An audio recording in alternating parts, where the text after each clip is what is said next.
अक्सर पेशेंट पूछते हैं कि सर हमें एलर्जी तो नहीं है, या सर हमें वायरल इन्फेक्शन है या बैक्टीरियल इन्फेक्शन है, सर हमें एंटीबायोटिक लेनी चाहिए नहीं लेनी चाहिए, अच्छा कौन सी हमें एंटीबायोटिक लेनी चाहिए, सर रेस्ट हमें कितना होना चाहिए, या ये किसी और को तो नहीं फैली। तो आखिर इसकी डायग्नोसिस क्या है और इसमें कौन सी एहतियाती तदाबीर हैं और इसका फाइनली ट्रीटमेंट क्या है, we will discuss in this video. ऐसी मज़ीद वीडियो को देखने के लिए सब्सक्राइब मलहम चैनल।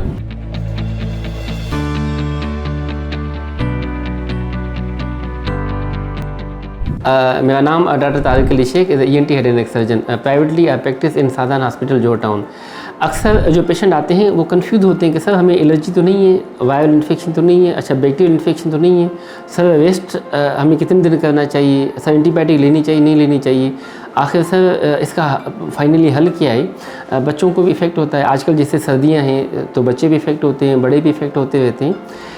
तो एलर्जी में मोस्टली देखा गया है कि जो पेशेंट घर पे बैठे हुए घर में अचानक छींकियाँ आने स्टार्ट हो गई, 10-10, 15-15 छींकियाँ, 20-20 छींकियाँ स्टार्ट हो गई।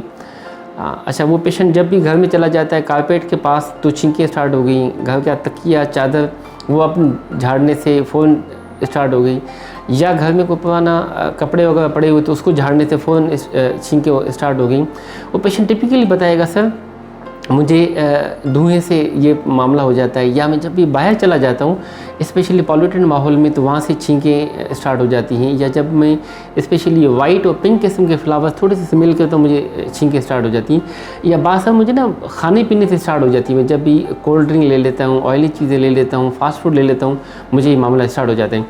तो ये टिपिकली पेशेंट एलर्जी के हैं जिसे हम कहते हैं allergic rhinitis. This should be manage properly.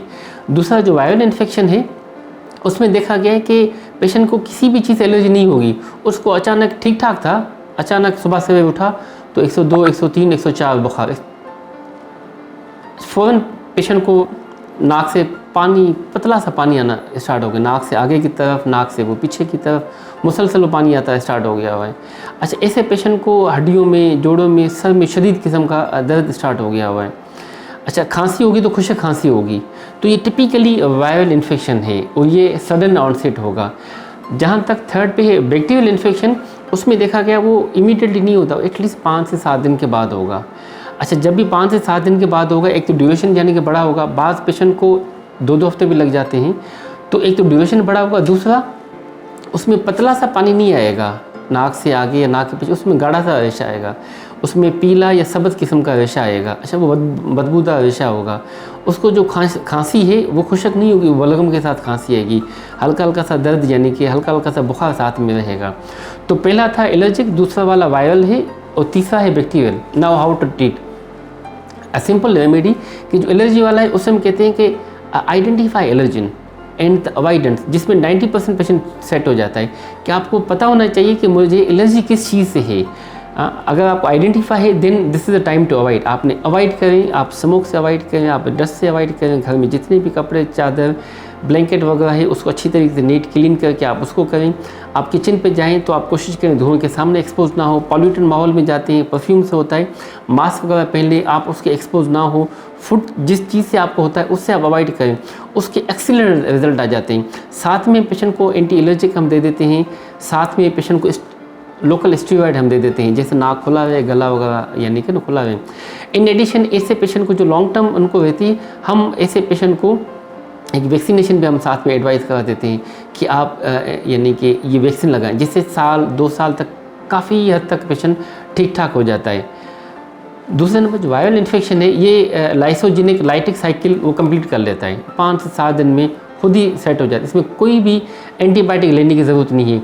इसमें हम सिम्टोमेटिक मेडिकेशन दे देते हैं, जस्ट पेनाडाल, ठीक है ना, आपने दिया, साथ में कोई एंटी एलर्जिक की दी, इस पर हम दे देते हैं जैसे नाक खुला रहे, या 1-2 लीटर पानी उबाल के उसमें आधा चम्मच विक्स बाम डाल के उसकी स्टीम लें। उसमें नोज़ी खुला होना चाहिए, माउथ वॉश आप लेते रहें। इन एडिशन इम्यून सिस्टम आपका बिल्डअप होना चाहिए। बच्चे हैं तो मकसद बच्चों को आप अंडा दें, बच्चों को आप दूध दें, बच्चों को आप हनी दें, नट्स वगैरह दें, इस तरह बड़े भी इस्तेमाल कर सकते हैं। इन एडिशन आप कावा लें, ग्रीन टी वगैरह लें, जोशांदा वगैरह ले लें। अवॉइड करें कि कोल्ड ठंडी चीज़ें इस्तेमाल ना हो, ऑयली तली चीज़ें, खट्टी चीज़ें, स्पाइसी चीज़ें ये इस्तेमाल ना हो। थर्ड पे जो बैक्टीरियल इन्फेक्शन, तो वो वायरल इन्फेक्शन 5 से 7 दिन में सेट हो जाएगा। अटमोस्ट इम्पॉर्टेंट कि बेड रेस्ट करें, 5 से 7 दिन कोशिश करें रेस्ट हो, ज़्यादा स्ट्रेसफुल कंडीशन वाली ना हो, नींद आपकी पूरी होनी चाहिए, जिससे कई हद तक आपको ना कंडीशन कंट्रोल हो जाती है। The last one bacterial, now this is the time to manage. उसमें पेशेंट में आप please consult your nearby ENT consultant, आप कंसल्टेंट को दिखा दें। उसमें चॉइस ऑफ इन्फेक्शन के लिहाज से एंटीबायोटिक दी जाएगी, साथ में स्प्रे दिया जाएगा, पेनकिलर दिए जाएंगे, एंटीहिस्टामिन साथ में होगी और स्टीम वगैरह होगी, जिससे पेशेंट 5 से 7 दिन में सेट हो जाता है। मगर उस कंडीशन में मेडिकेशन चलेगी, कंसल्टेशन का ओपिनियन होगा और साथ में उस पेशेंट को फॉलो पता होगा। तो it's all about allergy, viral, bacterial infection and follow up. Thank you so much. अगर आपको किसी भी किस्म का कोई भी प्रॉब्लम है, कोई भी इशू है, if you want to consult me, आप marham.pk या मरहम की ऐप के थ्रू आप मुझसे अपॉइंटमेंट ले सकते हैं and you can consult me directly. Thank you so much.